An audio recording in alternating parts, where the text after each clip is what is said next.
ভাই বোন। একদা কোনো এক নদীর ধারে এক বন ছিল। সেই বনে বাস করত একটি মুরগি। বেশ মোটাসোটা তার চেহারা। সারাদিন সে দানা খুঁটে খায় আর সকাল বিকেল নদীতে যায় জল খেতে। সেই নদীতেই ছিল একটি কুমির। সে মুরগিটাকে দেখে আর মনে মনে ভাবে, এটাকে আমি খাবই।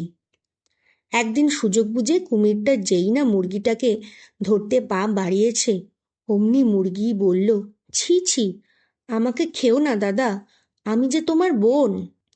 শুনে কুমির ভ্যাবাচেকা খেয়ে গেল। বোন? তুমি কিভাবে আমার বোন হলে?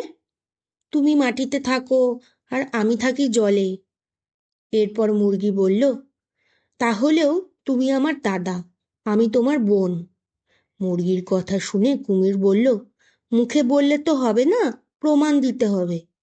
মুরগি তখন পড়ল মহা বিপদে। প্রাণ বাঁচাতে সে যতই কুমিরকে দাদা ডাকুক, সত্যি সত্যি তো আর সে কুমিরের বোন নয়। তাই আমতা আমতা করে কিছুক্ষণ ভাবল। এমন সময় হঠাৎই তার মাথায় একটি বুদ্ধি খেলে গেল। সে বলল, এটা ঠিক যে তুমি থাকো জলে আর আমি চলে বেড়াই ডাঙায়, তবুও তুমি ও আমি ভাই বোন, কারণ আমিও ডিম পাড়ি আর তোমরাও ডিম পাড়ো।